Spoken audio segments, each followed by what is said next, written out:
Hello everyone. Today I am going to discuss with you about federalism.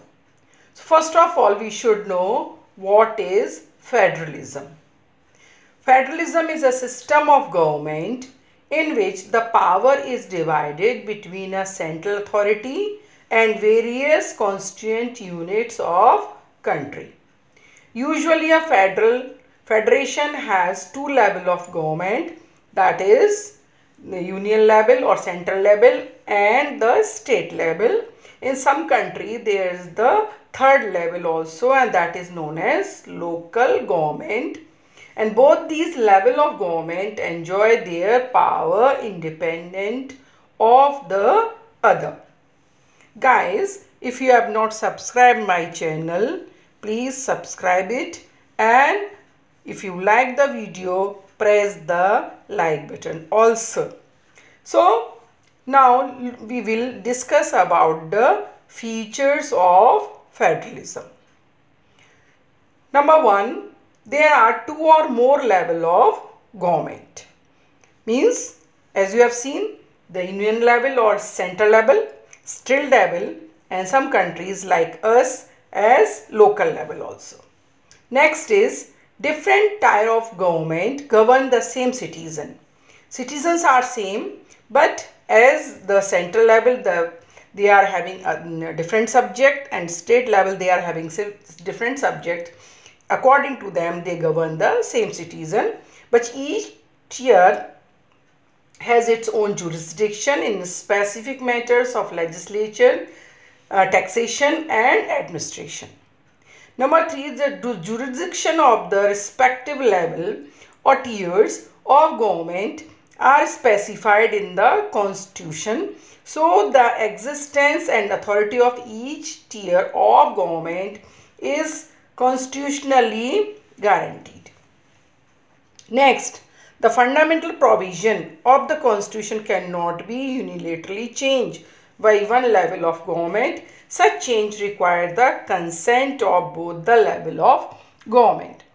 For example, that there are some matters, some subjects which are under the concurrent list, on which both the level, that is central level and the state level, give their consent.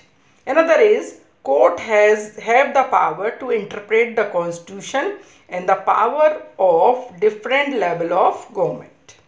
Only court decide the power of the different level of the government. The highest court act as an umpire if disputes arises between different level of government in the exercise of their respective power. Means, if there is a dispute between the central government and the state government while exercising their power, then court give the decisions. Next is sources of revenue for each level of government are clearly specified to ensure its financial autonomy. Means, किस level किस चीज़ से कितना revenue आएगा, उस revenue को central government लेगी या state government लेगी सारे डेवलपमेंट के काम करने के लिए. It is already decided. The federal system thus has dual objective. Number one, to safeguard and promote unity of the country while at the same time accommodate regional diversity. Means, to safeguard and promote unity of the country. Means, India has diverse culture, so it's very necessary to safeguard the unity of the country. At the same time, it also has the right to preserve the regional diversity. An ideal federal system has both aspects, mutual trust and agreement to live together. Now, there are two kinds of routes through which federation have been formed. Number one, coming together federation, and number two, holding together federation. In coming together federation, the states coming together on their own to form a bigger unit, so that by pooling sovereignty and retaining identity, they can increase their security. So this type of federation is known as coming together federation. Example, USA. Switzerland and Australia. In these countries, they are practicing coming together federation, in which all states are having equal power. Second type of federation is holding together federation. In that, a large country divides its power between the constituent state and the national government.